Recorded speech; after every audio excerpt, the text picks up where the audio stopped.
everybody's anxious all the time. You don't know what room you're walking into. You don't know whether that patient's going to jump at you. And I react that way. Somebody tries to swing at me, I'm going to swing back some days, but you have to know that these people are scared and you have to be their anxiety blanket, basically. And so be like, you know what? You need to come off the floor for about 15 minutes. Why don't you come and just sit in my office, drink a Coke, be be calm. Everything is good.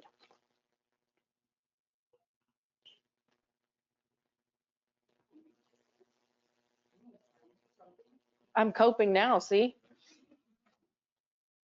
Um, he did. It's all John's fault. Okay. Dealing with anger. Oh man. I don't know about y'all, but my texts get real hot real quick. And so a lot of times what I'll do is we'll go and we'll sit down and we will decompress. We will talk about whatever the event just happened. Why did it make you angry? And they'll get both sides of the story.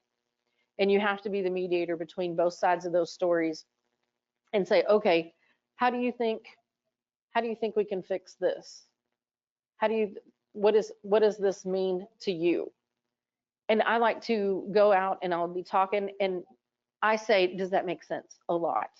Because I know that I'm talking to three different generations, and one generation hears one thing, the other generation hears the other. So I'm like, okay, what did you get out of this? And then I'll be like, no, no, that's not at all. Or yes, that's exactly what I meant. So dealing with anger, and a lot of times I'll go and I'll shut the door to my office and just be like, before I go and deal with major issues, because I'm like, okay, now I need to calm down. Because you walk in throwing doors, throwing things, then the whole vibe is going to be off. Everybody's going to be upset. I'm going to try to get you out here early, see if it works. This is overcoming fear. There is so many projects that I know I walk through and I'm like, I have no idea what you're asking me. And so we'll sit there, and what I like to do is I like to go to different directors and collab. I'm like, okay, how can we make this, like they're giving us, I don't have a nurse in my radiology department, so I have to work with histology, I have to work with same day surgery to get any kind of biopsies or anything in my department actually done. And so I'll sit there and I'm like, okay, so day surgery, we're going to have to open up some more beds because I've got 7 biopsies sitting here waiting for a bed and they can't wait forever because we have a cancer center that's right there. And again, if your mom was sitting there and they're like, well, we need to take a bone marrow biopsy from you, that's a scary procedure. And then sit there for 7 days, a month, and just wait. Well, and the fear, the cancer spreading. And you know, anybody that works in healthcare, they're like, no, no, we need to get you in right now. We need to get you in right now when it's your mom or whatever. Guess what? Everybody else is waiting just that too. So I do the protocol books. Every single area, every single machine has a protocol book that's dumb enough that I can read it because I haven't taken an x-ray in 18 years maybe. 18 years maybe.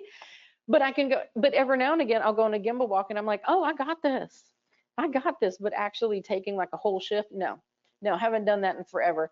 So that actually, the protocol books will boost your confidence in your employees. They know exactly where to come. Does anybody have any questions or examples? Yes. Okay.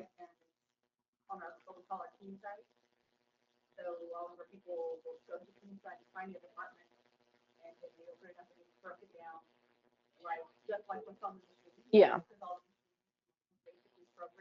Yeah. But I have we have the book only because like me, I want to make sure that I'm actually doing it the way that it's supposed to be done. Because you know, you mess up for a radiologist and your life is we don't have that luxury. We still use chisel and stone most of the time.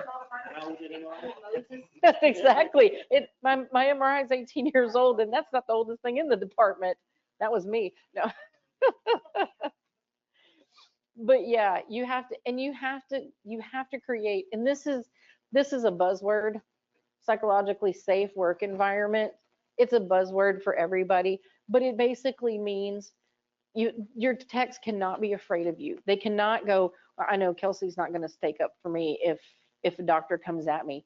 You have to be ready to jump in front of a train for them.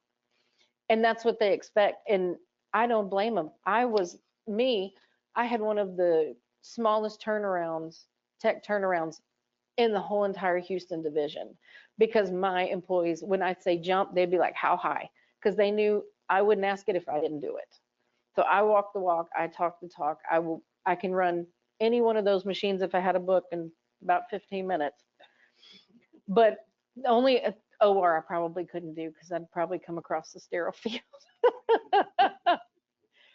But I love the mentorship programs, and it really, really helps whenever you say, and I had a nuclear medicine tech, and I was like, hey, I know you're bored because nuclear medicine it is what it is.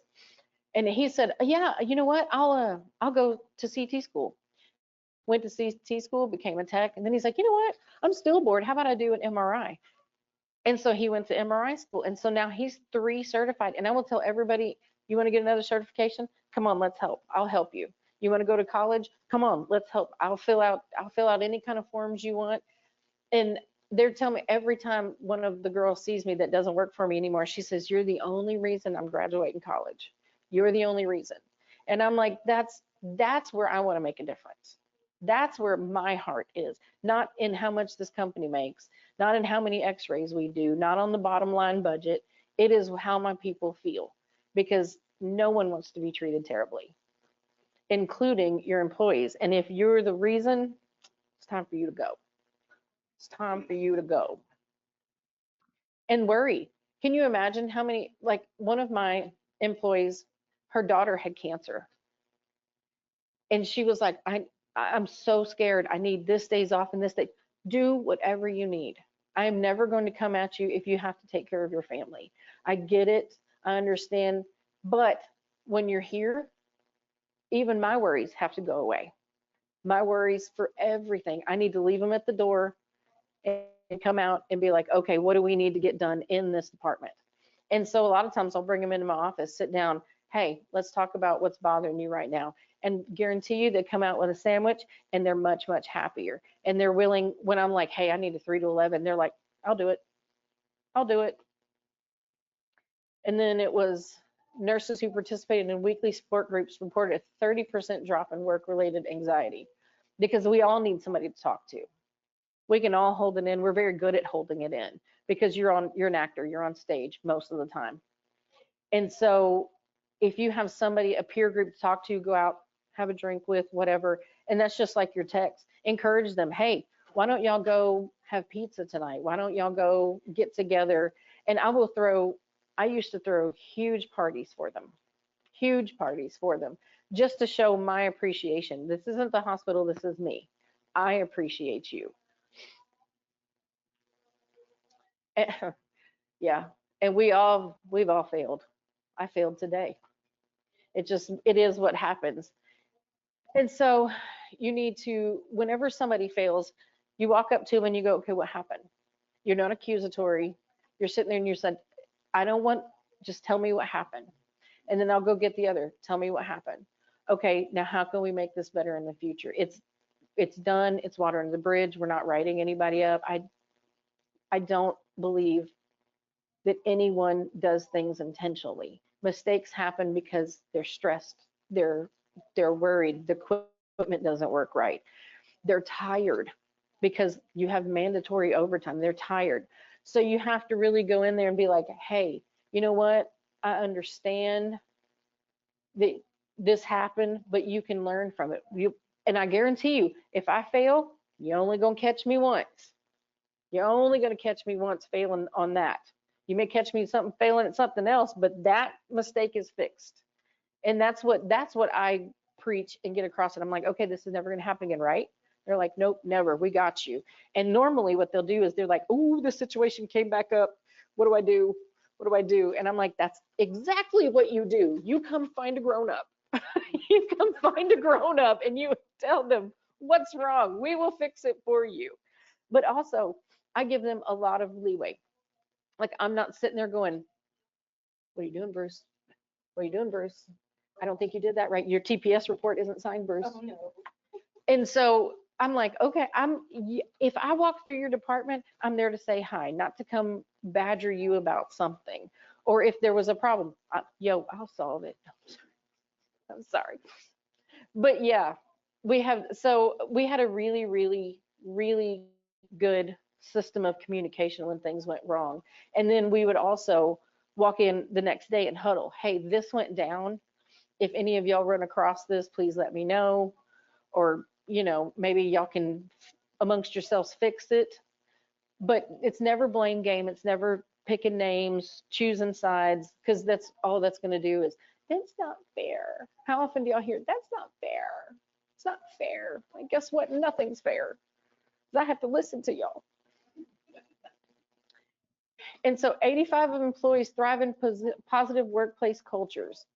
That's the golden ticket right there, is when you walk in and you have created a culture where everybody knows their place and everybody works together, and they'll step in. They're like, hey, I need help. Ultrasound will be like, word, I got you. We'll go run patients back and forth for you. And so once you have that, then they all kind of feel like a tight knit community themselves. And they're like, oh, no, I heard such and such getting berated by such and such doctor, when they would never tell me. But if you never tell me, I can never fix it. And so they stick up for each other. And it's kind of an amazing thing to watch. And then I would do this peer recognition. So every month I would have a little contest in the department that they would put slips of papers on who did something great that day, just for the department. And then once a month I'd go and they'd have pictures and hang them on the wall. Whichever department that did win, they would get popcorn, pizza, whatever they wanted, because I would just go buy it for them. And it was great. It was a great way to include everybody, and also petting each other on the back too, because sometimes your peers are your worst enemies. I mean, to be honest with you, you're like, well, I don't like her. Well, guess what? We're all adults. You have to work with her. And then what don't you like about her? Then let's fix it. Let's see how we can fix this. The mental health resources, basically your employer and HR will do all of this. But look at that, 50% decrease in absenteeism because of free counseling. That's where your burnout comes in. That's where your patients and your staff butt heads, and that's where you're going to have your most friction, when they can't get away from their own lives long enough to help someone else's life. And so, yes, I'm a great buffer, but a lot of times you don't want to tell me all your deepest, darkest secrets. I don't want to know them. That's not the way I like that. That's way beyond my pay grade. And so you send to, hey, go to HR. Let's find out what other kind of services we can get. I had one, her husband died. I don't know how to fix that. That's something that I will give you as much time as you need off, but you also need to go get help, because that's a hard, horrible, watch my mother go through it. It's terrible. I went through it, not my husband. Maybe when I come back. It depends on how well he took care of my animals while I was gone. So you see me on the news. So here we go. Healthcare workers often neglect their own well-being. I haven't been to the doctor in probably 3 years, because I just don't have time. I don't have time, and it's crazy. And then I've decided, you know what? I'm leaving at 3:30. One day I was like, I'm leaving at 3:30, even if I had a pile of crap in my hands, drop it and I'm leaving, because this place is not worth staying till 6 o'clock at night, because it'll just eat you alive. They will eat you alive, and they will be glad to do it. They'd be glad to do it. So I do the provide flexible work arrangements. I do that quite often. I have some who want to work 410s. I have some that only want to work weekends. Go for it. As you get your hours, we're under productivity, go for it. It's however it works. I run into a lot of that's not fair. I run into a lot of that, and I'm like, tell me what's fair. What do you think is fair? You want to work 8 hours a day. I let you go home after 8 hours a day. They want to work 10 hours a day. What is it to you? It's not hurting you. You're not short staffed. And that's when I always tell them, I'm like, when you needed off, you got off. Don't worry about what they're doing. It's none of your business. If this is how they arranged it and it works, shh, shh. Life is not fair. It never has been and never will be. And so the hospital implementing mandatory self-care days saw a 20% improvement in staff productivity. There's a lot of times I'm like, go home, go home, go home. It's slow. She always goes home early. You go home. But I need the money. Go home. Go home. You'll be fine. 4 hours is not going to kill you. Go home, relax. Your hair is on fire. And so, and especially my leads, they're very dedicated to what they do. But if they don't take time off, you get burnt out. I got burnt out. My candle was burning on both ends, and I was like, you know what? I'm done. I don't want to be this kind of boss. This is not for me. And you have to be self-aware enough to know that, hey, my mental well-being is suffering now. I need to be more mindful of what I need to do, because I would come home and I wouldn't talk for about 3 hours, because my job is answering questions. My job is to talk. And so that's all I did all day long. And so I came home, I was like, no one speaks to me. I don't care what we're having for dinner. As long as I don't have to pick it, I don't care. And so it was getting to where they were like, oh, you're kind of gripey. And I'm like, you know what? You're right. You're exactly right. So, like I said, I just left my job. I just decided one day, okay, I'm done. My kid was like, what? You can do that? No, I can do that. I can do that. You cannot do that. So this is where for leaders, train leaders in active listening. I know a lot of us are fixers. Probably all of us are fixers. 90% of the time they come in, they just want to babble. That's all they really want from you. So a lot of times I'll come in and I'm like, do you want me to do something about it, or you just want to vent? And they're like, we just want to vent. Go for it. And sit there and act, because we all want to go, okay, well, this is how I can help you, or this is my experience, let me tell you. And they don't need that. All they want is just to come in and gripe for a couple minutes, and then they're good to go. But you know how hard that is for me, because I'm like, well, okay, how can we fix this? And they're like, just listen. Okay, I can listen. I can do that. I'm getting better at it. And then the open door policy, one of my worst flaws is that I'm very honest. Very honest. And sometimes it doesn't come across very well. But I am brutally honest, because I need y'all to understand this is my excuse. This is the reason I can't do this. This is why. All the employees want is a why. They want to understand, why can't we get a new machine? Well, we can't get enough machine because this and this and this and this. Oh, okay. How can we work around it? And then I'm never, ever, ever afraid to say I'm sorry. Never, not once. If I put one of them against the wall, and I came back and I was like, I'm so sorry. You caught me at a horrible time. I did not mean that. Please forgive me. And they appreciate that too, because nobody wants to get fussed at. What happens when your mom comes up to you? You're like, oh. So compassionate behavior. I try to be as friendly and nice. Thank you, please. Thank you so much, over and over again. If they pick up a shift, hey, thank you so much. I'm going to bring donuts tomorrow. I'm going to bring whatever. And really have that open communication with your employees, that be like, I can only work half of a shift because blah, blah, blah. Got you. We're good. I will find, if I have to work it, I'll work it. Just so they know that they can take off whenever they want to, and they can feel free to come and tell me any kind of issues that they actually are having, that they're not scared and be like, oh, she's just going to fuss at me, instead of actually doing something about it. Oh, look, yay. And I bet what we rolled through in 30 minutes. So anyway, leadership plays a crucial role in employee mental well-being. We are the frontline staff for our staff, because you go to those town hall meetings, they don't want to say anything. You go to any kind of Yeah, because they're scared they're going to get targeted, and I get that. And so you have to be the one that walks up there and be like, well, I'm not afraid to ask the question. Good, bad, or ugly, it's going to happen. And so you set the tone. And I say this everything. You set the tone. If for some reason you're in a bad mood, they're all going to be a bad mood. And me being a psychology major, I do experiments sometimes and just be like, okay, what happens if I walked in and said this, and just watch their reaction, or walk in with donuts and see how it sets the whole entire mood differently. So anyway, y'all have any questions or comments or examples?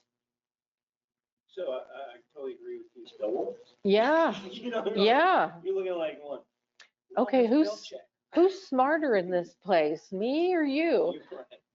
Well, one thing that's always constant is change. And I don't know about y'all, but I know that x-ray techs do not like change. And it is a very hard thing for them to understand why they have to fill out another TPS report. And you know, they're like, I'm already stressed. My hair's on fire. I can't get what I need to get done. And that's where I come in and I'm like, here's why we have to do it. This is the why behind why we have to do it. And trust me, I don't like change either. It's no fun. It's always no fun because change is never what you think it's going to be. It's usually going to be another spreadsheet. That's usually what your change is going to be. You're going to fill out another spreadsheet. But yeah, but I like to use examples from my real world. And so, anybody else have any comments? Examples? Yes, ma'am. They do. And that's why I like to do gimbal walks quite a bit, because I can see what they're having to put up with. And like when there's 14 code grays a day, which is our violent patients, like I'm out there, A, being nosy, and B, seeing if my techs need help. Okay, what's going on?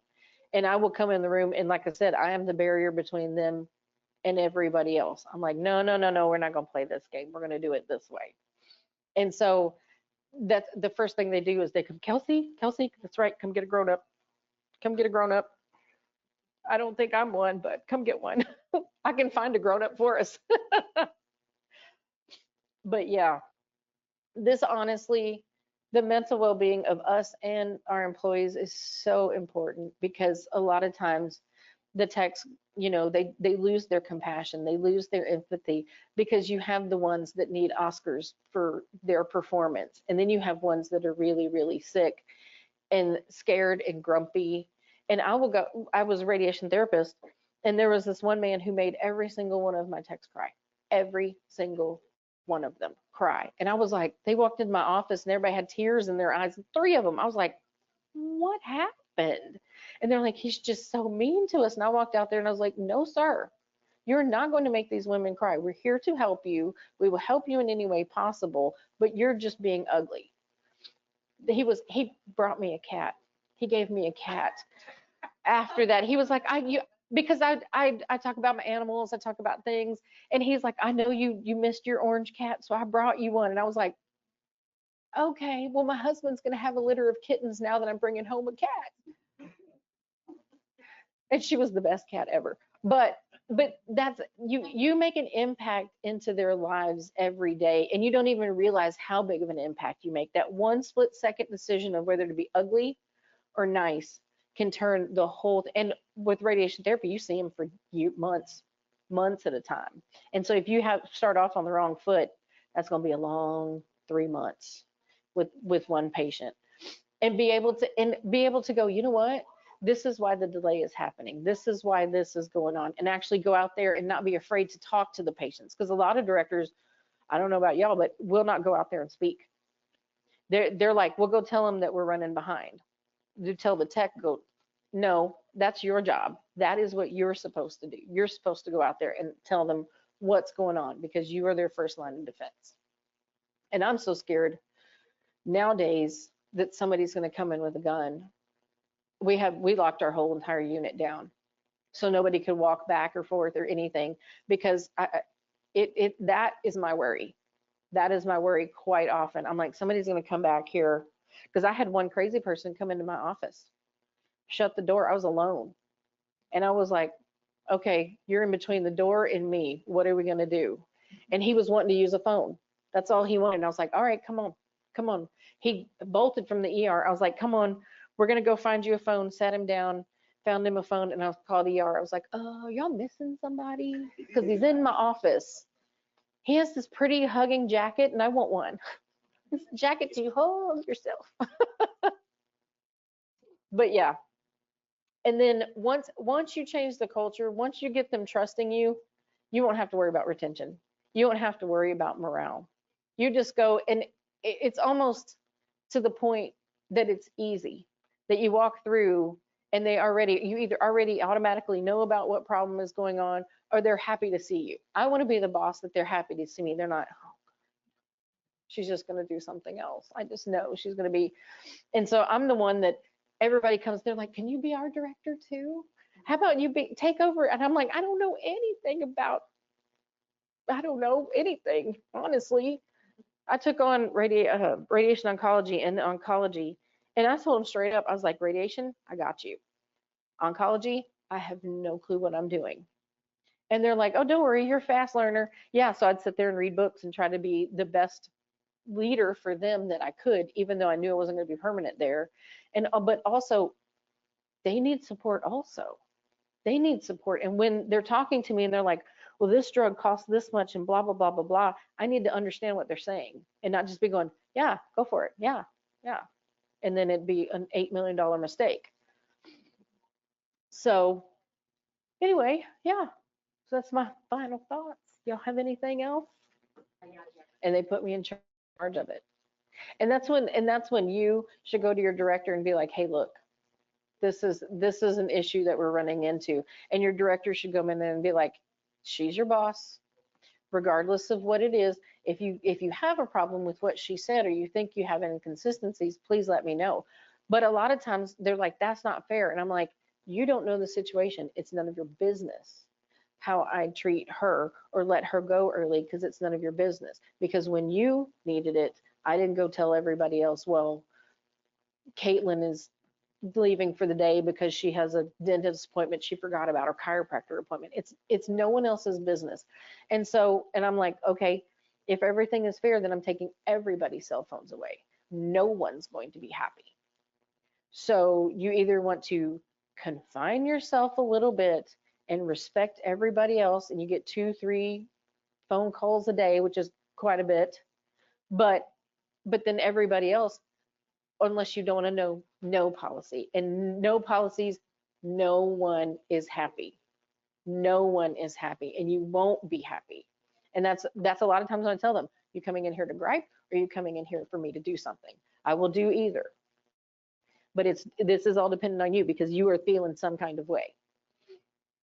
And so it takes a lot. It's a constant juggling game of everything. And you have to be mentally prepared and be doing well in your lives and in your self-reflection to give to others. If you're not okay, no one around you is going to be okay, because that's just the nature of the beast of healthcare. You're scared, you're vulnerable, and you want the best compassionate person you can. Well, you can't do that if you're not whole. So it's very important to prioritize the mental health and have a safe place for your, I hate that word. I hate safe place, but have an environment where they know they can speak their minds when they need to. Not all the time, but they can speak their minds when they need to and be listened to, not just, oh yeah, all right, shh, go away. You're good. So anything else? Y'all are all going to come next year because it's going so fast, right? It's all done so fast. All right, well, I guess we're done. Thank you. If you want to, I can go back and you can take pictures of slides, whatever you need me to do.